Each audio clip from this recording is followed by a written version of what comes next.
Welcome back to the channel and a new video. Right, you can tell where I am. I'm at Brackley Central in Brackley, and just out the blue today, midweek, lovely sunny day.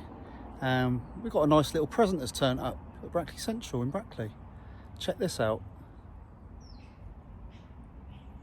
There we go, it's a Class 08, isn't it? Yeah. Last time a train stood at Brackley Central was probably 56, 57 years ago. So let's go and check this one out.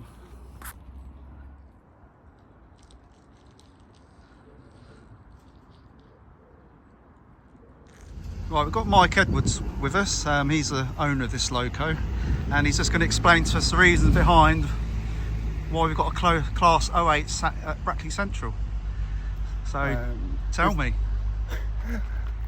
This Loco was based at Wolverton near Milton Keynes for many years, and eventually had a big mechanical failure, and it just sat there as effectively scrap for many years. Yeah. We bought it with a view to electrifying it, i.e.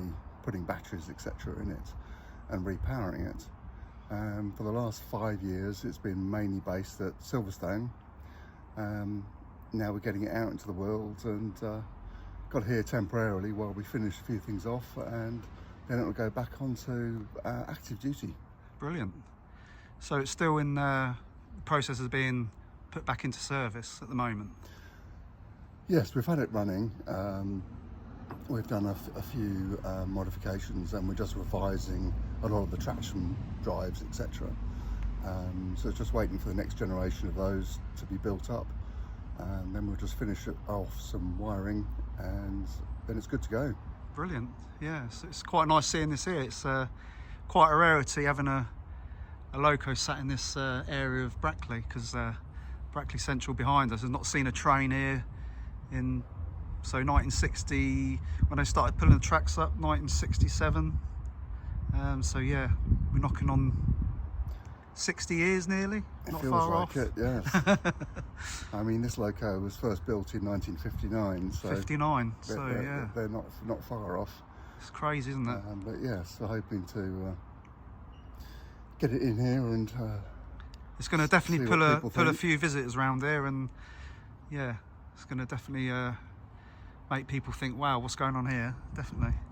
But yeah, Absolutely. It's good to talk to you. Thanks for giving us the information, and yeah, brilliant. Thanks a lot. No problem. Cheers. 1,000, 1,500 or more. Yeah, it's a beautiful thing. It's in good nick.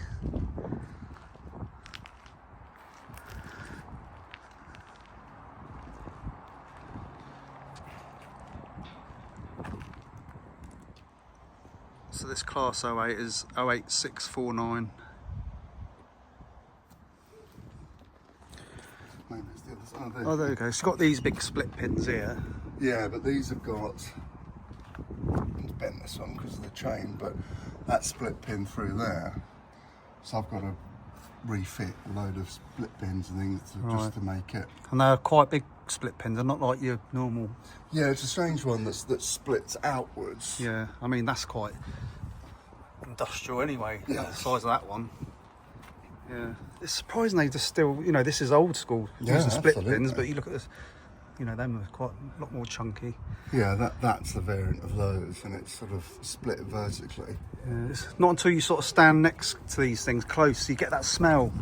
Yeah. I just love that smell. But if you look under here, at some point in Wolverton they have a traverser.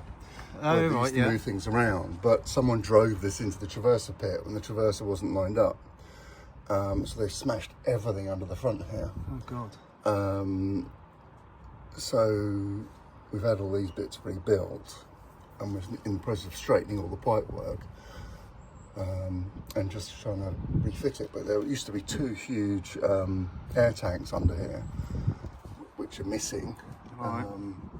Because Has it got a secondary pump engine? Like it has a second engine, doesn't it? Like that's a small compressor. And that was the standard one. So when they were made, they had a small compressor for the Loco, and then they had vacuum for the carriages or whatever it was shunting. Yeah. And then in the early 70s, they changed it to compressor only. Some Locos had the vacuum taken off, Yeah. and replaced. Some Locos had them put on alongside the vacuum stuff. Right. So this one's actually dual brake, so it's got, that's the original compressor for the Loco. Then in that little cupboard up there, there's a much bigger compressor for any wagons that need the compressed air for braking. Yeah. But it's also got the vacuum pump still up here. So quite often you'll find that those were taken out and the big compressor was put in one side and another air tank in the box the other side. So that wouldn't have this second box up here. But this has kind of got a bit of everything in it. Let's just walk around the other side. Vertical panels, radiator panels have got up top to bottom. Right. And then this one, the very right hand of it, as standard, had the oil cooler on that side. Okay, so Sort of the width of that metal piece on the right hand side, the silver piece. Whereas now this one has got a modern water radiator and oil cooler. So one side is one side is the other. So that means we've taken out the mechanical radiator fan that used to run off the engine, yeah, and put electric ones in.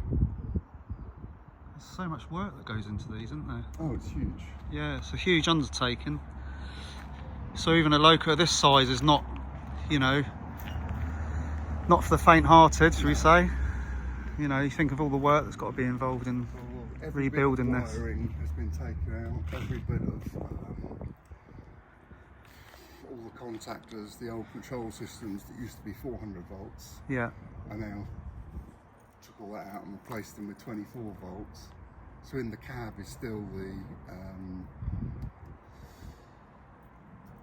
it's the same controls, but you no longer have the 415 volts right by your nuts when Right. you're driving. yeah, yeah. You've just got 24 volts, but we kept the stock traction motors, so we're just driving them more efficiently now as well.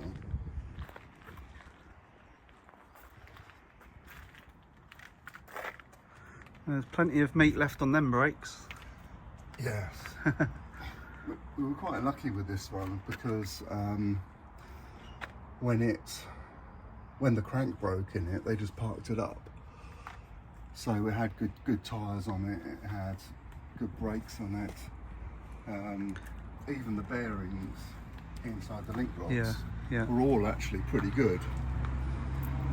Much lubrication inside? There's probably rainwater at the moment, but there are supposed to be some corks in there. Yeah, there is, isn't there? Oh, yeah, it's dry. Definitely dry in there.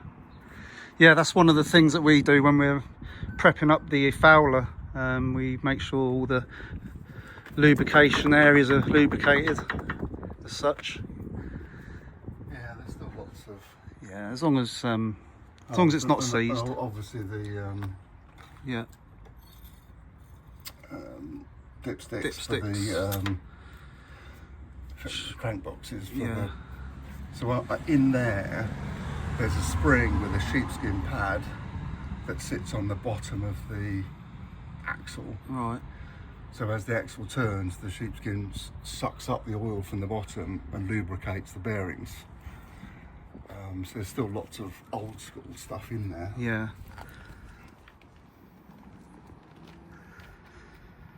But normally, if you look under there, so those are the two main air tanks. But you can see all the way up into the engine bay. So the engine sump would sit in there traditionally. Yeah. Which obviously we don't have. Wow, it's so good getting up close to this. First time for me for getting up close to an 08. It's one of my favourite Locos. Obviously the 37 comes first, but Yeah. the only thing I own that's an 08 is a DCC 00 gauge Loco. Look at that.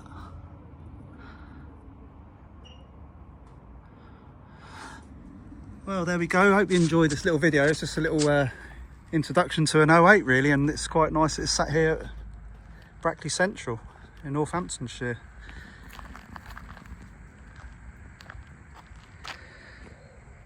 So there we go, on this lovely sunny day. This is quite a surprise actually for me to see this today, so hope you enjoyed this little video and we'll see you on the next one. Bye for now.